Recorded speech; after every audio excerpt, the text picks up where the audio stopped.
عليكم ورحمة الله وبركاته. ازيكم يا حبايبي؟ عاملين ايه؟ يا رب تكونوا بخير. كل سنة وانتم طيبين.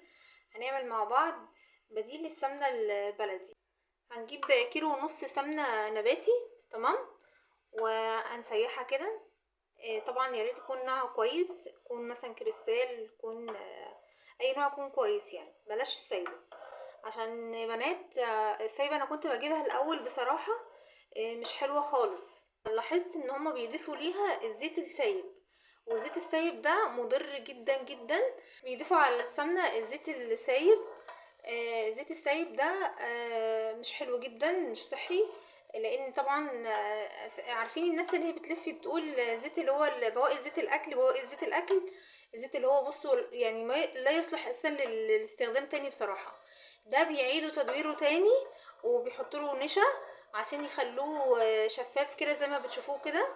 فطبعا بيبقى مش حلو جدا، وبيبان لكم ان هو بقى لسه بقى كويس ولسه جديد وحاجه طازه وكده، فمش حلو بصراحه. فيا ريت بالله عليكم ولا تجيبوا زيت سايب ولا سمنه سايبه. بصوا احنا زودنا ايه السمنه خالص، تمام. اللبن طبعا نكوني غالياه، ضيفوا بقى كيلو، يعني ده كيلو ونص سمنه، دي اللي هي العلبه ال 2 كيلو، طبعا بتبقى صافي كيلو ونص. دي كيلو ونص سمنه عليها كيلو ونص لبن، تمام. طبعا بتبقي غالياه وتسيبيه اللي هو يبقى يهدى، بس يعني يكون ايه دافي، بس ما يكونش سخن قوي، وتضيفيه بقى عليها لحد بقى ما يغلي كده بقى مع بعض. تعلي النار، واول ما تغلي توطي طبعا عشان ما تتحرقش. بس بقى اللبن، اللبن كان عمل ما شاء الله قشطه.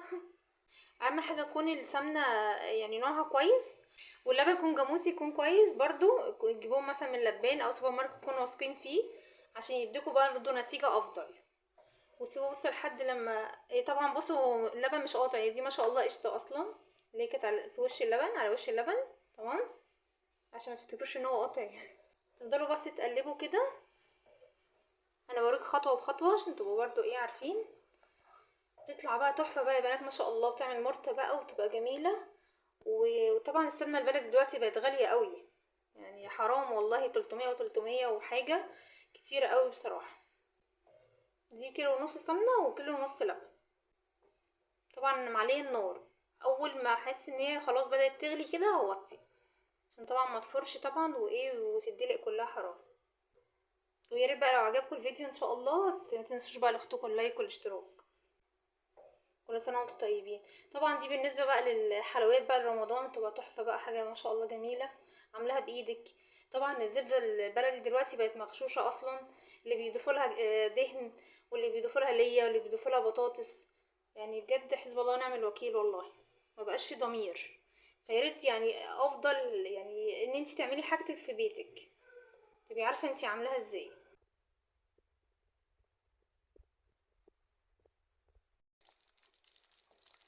بصوا حبايبي كده بتقعد ساعه ونص على النار، تمام. طبعا انا مش هصور لكم المده دي كلها، هي قربت خلاص.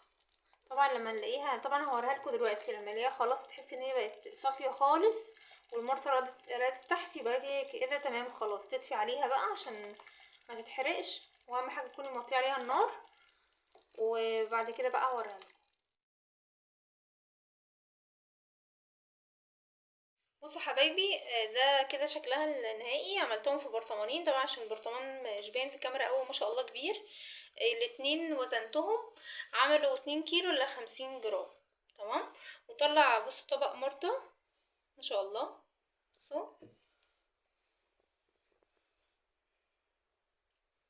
عايزه بقى تضيفيها على جبنه قديمه، عايزه تاكليها كده حلوه يعني جميله ما شاء الله.